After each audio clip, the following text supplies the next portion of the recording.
절대 안 될 것 같은 일들이 이루어지는 것이 성경에 많이 나타났죠. 그 가운데서 우리가 사라에 관한 이야기를 좀 드려야 되는데요. 사라는 믿음의 어머니라고 하죠. 사레에서 사라로 이름이 개명이 되었는데, 사라의 어머니는 이제 뜻은 열방의 어머니다, 열국의 어머니다. 그러니까 모든 자의, 그래서 산자의 어머니와 같은 하와처럼 말이죠. 열방의 어머니로서의 존재감을 그 이름 속에 가지고 있어요. 그 이름을 자꾸 불러줄 때마다 말이죠. 그 이름 안에 있는 축복이 선포가 되는 거예요. 이름을 불러주는 게 그만큼 중요합니다. 주님이 이제 우리에게 또 동일한 이름을 주셨어요. 그것은 이제 성도라는 이름이죠. 그리고 요한계시록 14장 이하의 말씀에 보면 우리의 이마에 말이죠. 이름이 있다는 거예요. 새로운 이름이. 그런데 그것은 주님이 아셔요.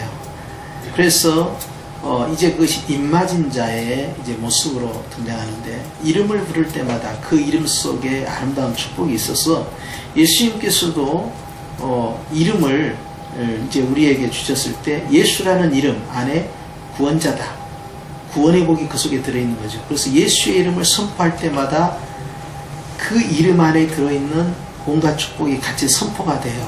그리고 그 이름 가운데 하나님의 능력이 나타나기 때문에 영접하는 자, 곧 그 이름을 믿는 자에게는 하나님의 자녀가 되는 권세가 임한다는 거예요. 그리고 은과 금은 내게 없거니와 내게 있는 것으로 내게 주노니 너는 나사렛 예수의 이름으로 일어나 걸으라. 이렇게 되잖아요. 그러니까 이름이라는 것이 얼마나 소중한지 몰라요.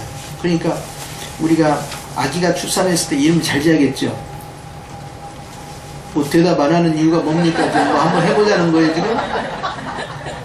그럼 이름 그냥 막 그냥 불러내는 거예요. 그냥 막 개똥이 그냥 말똥이 그냥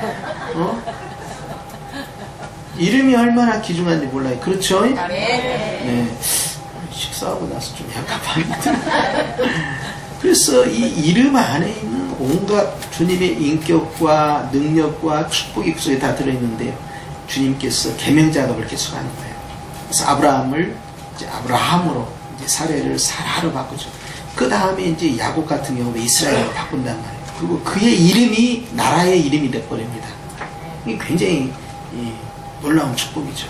근데 이름 계명 작업은 계속 진행돼요. 그래서 신약에 와서도 말입니다. 사울이 바울이 되고 이건 아니에요. 이것은 와전된 겁니다. 원래 이제 사도 바울은 이름이 둘이에요. 헬라식 이름이 있고 히브리식 이름이 있어요. 그래서 뭐 사울이 변화돼 바울이 됐다. 옛날 우리 어른들은 그렇게 우리에게 말씀하셨는데 이제 그건 오해고요. 원래 이 사람은 디아스포라이기 때문에 바깥쪽에 살고 있는 사람이에요. 다소적이에요. 그래서 이 사람은 또 시민권이 또 따로 있어요. 로마의 시민권이. 그래서 이름이 이제 두 개입니다. 근데 공교롭게도 이제 사울이라는 이름은 이제 큰 자고 바울이라는 이름은 작은 자니까 큰 자가 깨져가지고 겸손하게 돼서 작은 자 바울이었다. 이제 이렇게 말씀을 전하다 보니까 오해가 됐어요. 그래서 야 사울이 변해서 바울이 된다. 이것이 일상화가 됐는데 그것이 아니고요. 원래 이름이 둘이에요. 그런데 이제 이방인의 사도가 됐기 때문에 이제 헬라식 이름을 계속 쓰는 겁니다. 그것이 히브리식 이름인 사울을 대놓고 바울이라는 이름을 쓰고 우리가 알고 있는 그분이 바로 바울이에요. 그런데 이제 문제는 뭐냐? 게바입니다. 게바. 예수님께서 이름을 바꿔버렸잖아요. 시몬 게바를 이제 뭐라고 바꿨냐면요. 베드로로 바꿔버린 거예요. 베드로는 이제 번역까지 해주셔요. 베드로는 뭐라고 됐어요? 반석이다 그랬어요. 바로 이 위에 무엇을 세운다? 누구의 교회? 내 교회? 주님의 교회를 세우는 거예요. 절대 여러분 이거 분명히 해야 됩니다. 교회의 주체가 누군가를 보셔야 돼요. 주님이 세우는 거예요. 주님의 교회를 세우고 은비의 권세가 이길 수 없다는 거예요. 그러니까 이 교회가 얼마나 복돼요. 우리가 주님께서 교회와 함께 한다. 즉 나와 함께 한다는 거예요. 그러니까 은비의 권세가, 사망 권세가, 지옥 권세가, 흑암의 권세가, 공중 권세 잡은 자가 우리를 흔들어댈 수가 없는 거예요. 그래서 사도 요한은 선포합니다. 믿는 자는 말이죠. 그 영혼을 건드릴 수 없다는 거예요. 그렇기 때문에 예수님을 믿는 자를 주님이 어떻게 철저히 보호하시는가 약속하시죠. 이름을 바꿔요. 이름이 바꾸는 것은요, 그 사람에서 큰 축복입니다. 그런데 애가 없는 데 말입니다. 아브라함이 99세가 되는 거예요. 그리고 사라는 나이 차이가 있잖아요. 그러니까 이제 10년 이상의 차이가 나니까 어떻게 하면 이거 애를 낳지? 왜냐하면 이제 가임 연령이 아닌 거예요. 이미 끝났어요. 어떻게 하면 좋지? 이런 상황에서 그 예언을 들으니까 사례가 그걸 듣고 있다가 웃었어요. 그냥 웃으니까 주님이 아브라함 보고, 야, 네 안에 사례가 지금 뒤에서 웃고 있다. 그러니까 사례가 그 말씀을 듣고는, 아닙니다 주님, 저 안 웃었어요. 아니다, 네가 웃었다. 그래서 네가 웃었기 때문에 네가 낳은 자식은 이름이 웃음이다. 그게 이삭입니다. 여러분도 웃어요. 웃으면 이름이 돼버려 그냥. 그런데 이제 태중에서 많이 웃으면 그것이 이제 그 아기에게 참 좋지요.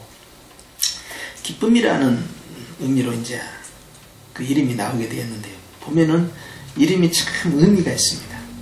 그래서 사실 사라 같은 경우는 하나님 앞에서 그렇게 모든 산자의 어머니처럼, 생명의 어머니처럼, 열국의 어머니처럼, 열방의 어머니처럼 그런 높은 위치에 있을 만한 조건이 전혀 아니었어요. 왜냐하면은 애를 낳지를 못하니까. 그리고 오늘날에 있어서도 굉장히 아픔이 있어요. 출산을 못하면, 이 불임 여성들에 있어서는.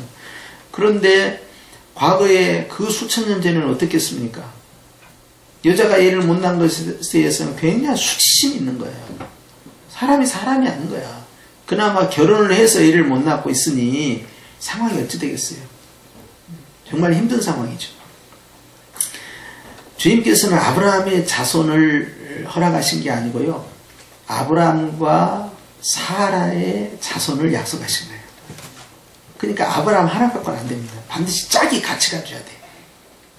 그래서 아브라함은 어떻게 하든 그냥 내 씨만 들어가면 되니까 뭐 사라 것까지야 뭐 필요 있을까 하고 그냥 하가를 그냥 통해서 놔도 된다고 생각하고, 종도 주인의 거니까 종의 자식도 다 그것이 내 자식이고 하니까 해가지고 하가라고 아브라함하고 짝짝꿍이 된 거예요.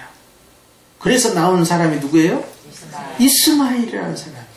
그래서 학자들은 그 이스마엘의 종족이 오늘날에 있어서 이라크에 있는 사람들을 이슬람의 세력으로, 그 이슬람이 이제 이스마엘의 후예들로 그렇게 봐요. 그런데 말입니다. 하나님께서는 그 이스마엘에게 장자의 축복권을 주지 않습니다. 그러고 나서 이제 아기가 나오는 거예요. 그 기간 동안에 응답받고 기다리는 동안에 자그마치 25년이 흘러가요. 주려면 빨리빨리 줘야 될 거 아니에요. 25년. 그러니까 나무가 하나 있는데요. 나무가 썩었는데요. 바싹 썩을 때까지 놔둔 거예요. 이미 어떤 기능도 할 수 없는 사람을 말입니다. 가령 65세 애를 낳았다고 해봐요. 그럼 뭐 그럴 수도 있겠지. 뭐 옛날에는 오래 샀으니까 뭐 이런 생각 아니에요. 근데 이미 사라는요, 그 무렵에 아기를 낳을 수 없는 불임 여성이었어요. 그러고 나서 25년을 끌고 간 거야. 절대 절망으로 끌고 가는 겁니다. 그리고 주님은 그걸 통해서 영광을 받으시는 거예요. 그러니 사람은 헤아릴 길이 없어요. 하시려면 좀 빨리빨리 하시지. 왜 이렇게 주님 시간을 이렇게까지 지연시키면서 도대체 주의 뜻이 무엇입니까? 그렇게 되지 않겠어요? 믿음의 조상 아브라함조차도 흔들렸다니까요. 그래서 하갈의 자식이 나온 겁니다. 그러나 하나님께서는요, 그런 흔들림 속에서도 여전히 주님의 계획은 진행되고 있었어요. 그러면서 이제는 죽은 자와 방불하다. 이제는 도저히 희망이 없는 절대절망으로 딱 몰아넣고 그때 딱 시작하는 거예요. 그렇게 해서 아브라함에게 기적의 역사가 사라에게는 기쁨의 역사가 나타나게 되는데, 죽은 자와 방불한 사람으로 말미암아 하늘의 허다한 별과 해변의 무수한 모래, 이게 얼마나 놀라운 이야기입니까? 별과 모래를 손으로 셀 수 없잖아요. 그런데 그거와 비유를 한 거예요. 이렇게 많이 생육한다. 이거 어떻게 그렇게 생육합니까? 이스라엘 민족이 뭐 숫자가 그렇게 많지는 않잖아요. 우리나라가 오히려 더 많죠. 그런데 주님이 이렇게 말씀하신 것은 바로 육신의 자손이 아니고 이제는 영의 자손까지 같이 되거든요. 그래서 믿음의 자손이다. 그래서 갈라디아서에서 바울은 선포하잖아요. 바로 우리가 아브라함과 같은 믿음을 가졌기 때문에 아브라함의 자손이다 그랬거든요. 누가? 바울이 누구에게? 갈라디아 교회에게. 거기는 이방 교회 아닙니까? 거기서 선포를 하는 겁니다. 그래서 제가 하나님 앞에서 목회사에 가면서 제일 위험한 일 가운데 하나가 뭐냐를 꼽는다면 그건 자신감이에요. 뭔가 준비가 잘 돼 있다. 세팅이 잘 돼 있다. 완벽하게 무장이 돼 있고 잘 마련을 했다. 기도가 될까요? 안 될까요? 해보십시오. 절대 기도 안 됩니다. 모든 것이 완벽하고 이제 스탠바이야. 이제 완벽해. 10번, 20번 점검을 했는데 확실해. 이제는 틀림없어. 이 완벽주의로 가는 순간에요, 나에게 자신감이 업이 되거든요. 근데 그때 놀라운 것은 겸손히 무릎 꿇고 기도 안 합니다. 간절함도 없어요. 그래서 주님께서 바울에게 네가 약할 때 내가 강해진다.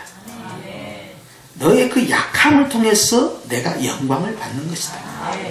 하고 주님이 그의 약점과 그의 부족함 가운데에서 어떻게 역사하신가를 보여주는데, 제가 준비가 잘 돼 있잖아요. 자신만만하잖아요. 그러면 주님이 탁 깨뜨려버려요. 성령이 역사하지 않아버립니다. 그러니까 이게 잘 되게 수밖에 없는 시스템으로 가야 되는데 전혀 그게 아닌 거예요. 그런데 부족합니다. 주님, 저는 어떻게 하면 좋아요? 지금 준비도 덜 됐어요. 이렇게 했다가는 이 프로그램이 진행이 되겠어요? 저것이 되겠어요? 저것이 되겠어요? 여러 가지. 심지어는 말씀 준비도요. 이제는 내가 다 준비가 됐어. 이제는 내가 완전히 이제 마스터가 됐어. 이제 선포하면 돼. 라고 했는데 그냥 확 주님께서 꺾어버려요. 해봐라. 되는 거야. 왜 안 된지 아십니까? 나의 그 자신감이 기도의 문을 닫아버린 거예요. 겸손치 못하게 만든 거예요. 그래서 항상 저는 그걸 의식을 해요. 이 못 말리는 자신감, 이것 때문에 내가 망하겠구나. 자신감이 생기는 순간에 위기가 닥쳐옵니다. 그렇기 때문에 오히려 주님은 그 반대예요. 정말 부족하고 연약하고 내가 할 수 없는데 주님 어떡해? 주님께 간절함이 시작돼요. 그리고 그 기도는 겸손이 되기 때문에 하늘문 열려요. 할렐루야. 그래서 나는 그걸 늘 의식합니다. 자신감. 부족한 가운데에서 믿음으로 생긴 자신감 있죠. 이것은 또 달라져요. 그것은 하나님이 나에게 주시는 담대함의 은사예요. 그런데 내가 준비를 잘해서 나의 준비에 의한 자신감은 반드시 기도의 문을 닫아버려요. 성령을 소멸시키고 말해요. 위험하기 아주. 그래서 오늘 보면은 죽은 자와 방불한 한 사람, 아브라함이 사실 자식 문제만 아니면 다 떵떵거릴 수 있는 상황이죠. 그런데 하나님께서 아브라함하고 약점을 갖게 만든 거예요. 모든 것이 완벽한 남자예요. 돈도 많고 한 부족을 끌고 다닐 수 있는, 그리고 한 나라의 왕과도 말이죠, 전쟁할 수 있을 만큼의 그런 군사력과 또 하나님 앞에 가까이 갈 수 있는 선지자예요. 그럼에도 불구하고 그에게 자식이 없다는 것은 치명타입니다.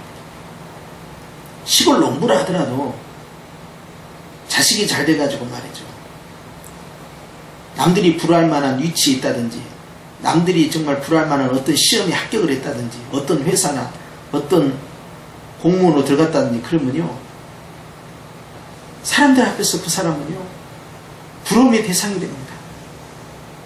자신은 손에 흙을 붙여가면서 낯을 익은다 하더라도 저 사람은 아들이 그렇다더라. 그래 세상에. 자식이 중요해. 그런데 이 사람이 남들이 불할 만한 장차관급 이상의 어떤 위치에 다 올라서고 사회 저명인사가 됐는데 자식이 어떤 데는 그렇게 말할 수 있는 상황이 아닌가 봐. 심지어는 자식이 없다고 한다든지 이런 상황으로 가버리면 힘이 빠져버려요. 그래서 하나님께서는요, 다윗에게 수십 명이 자식이 있었는데요, 결국 다 죽고 말아요. 서로 싸우기 때문에요. 그리고 남은 자식이 누구냐? 솔로몬입니다. 그러면 솔로몬 하나 이제 잘 키워서 부를 것이 없겠다 하고는 이제 다윗 시대가 끝나가잖아요. 그러면 이제 솔로몬은 이제 지혜의 왕이고 얼마나 탁월한 리더십이 있어요. 그러니까 이제는 가정교육도 자녀교육도 잘 할 것이다 했는데 자기 시대가 끝나고 나서 아들 르호보암이라고 왕이 등장하는데 이 어린애가 왕이 딱 되더니 그냥 정치를 엉망으로 해버리는 거야. 아버지의 지혜가 없는 아이야, 이 아이는. 도대체 뭘 보고 배웠는지를 몰라. 그리고 나서는 지혜로운 왕의 아들이 미련한 자가 등극을 한 거예요. 그러고는 나라가 죄악의 산파선으로 착 쪼개져. 심지어는 12부족 가운데 10부족이 반기를 들고 위로 올라가 버려요. 그것이 북이스라엘. 그리고 아주 작은 두 부족으로 인해서 유대 땅만 그냥 겨우 통치하는 어이없는 일을 당하는 거예요.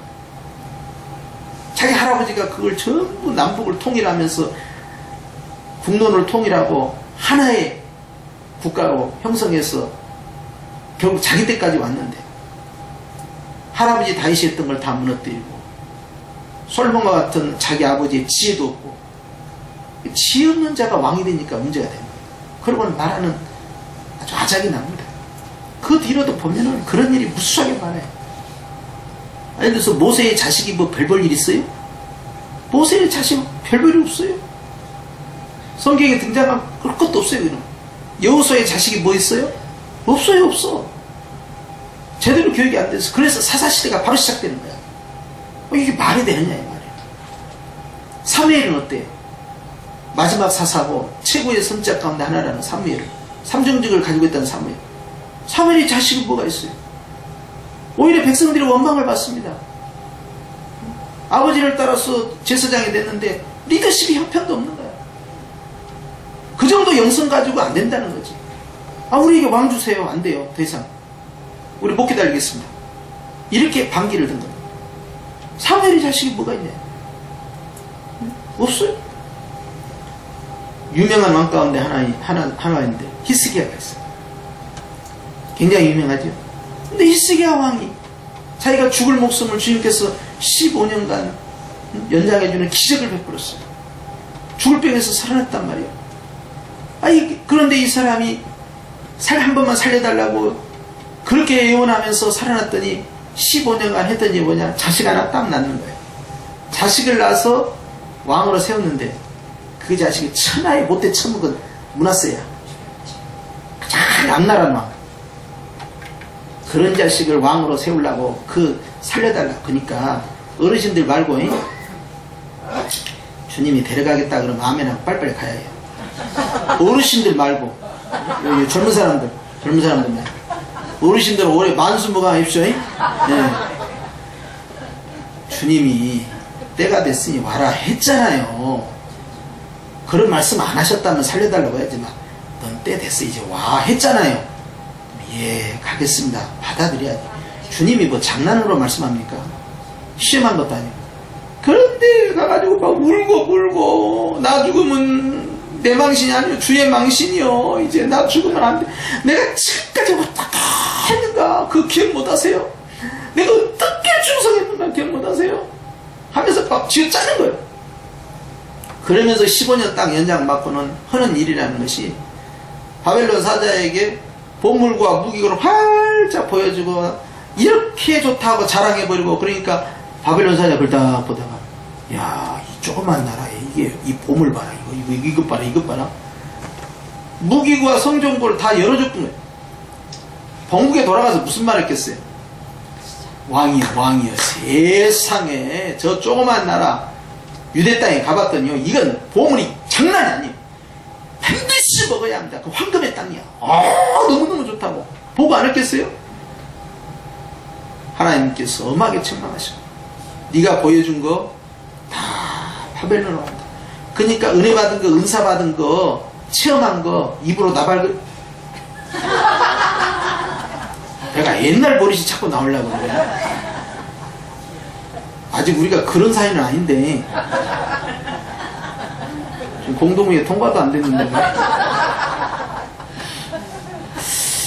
이걸 다 이야기해버리면 어떡하냐고. 그런 걸 감춰야 되는데, 내가 은혜 받았어, 은사 받았어, 나 이런 응답 받았어, 나 이런 권능 받았어, 나 이런 체험했어 하고 다 이야기를 해버린 거예요. 그냥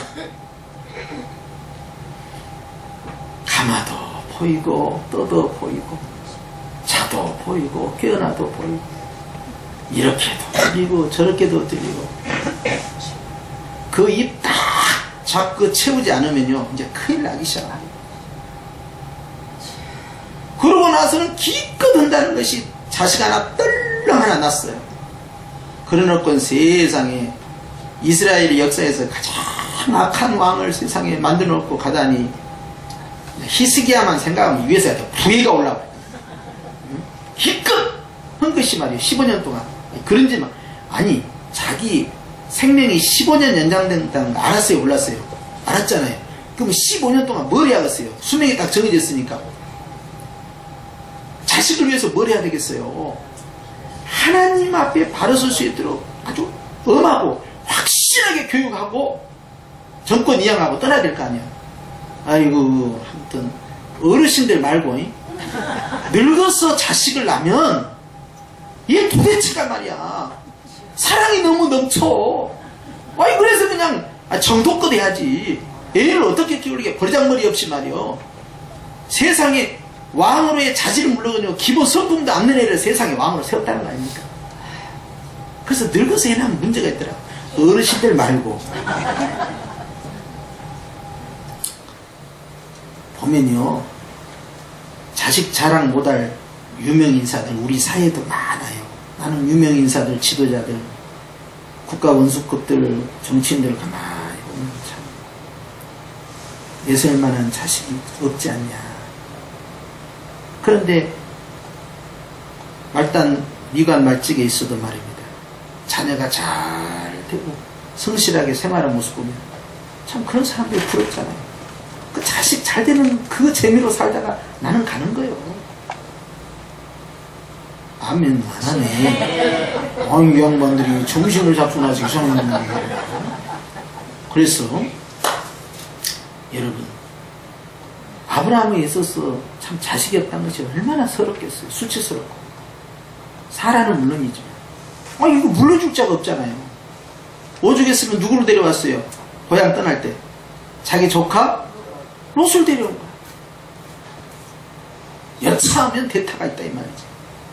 그게 아니에요.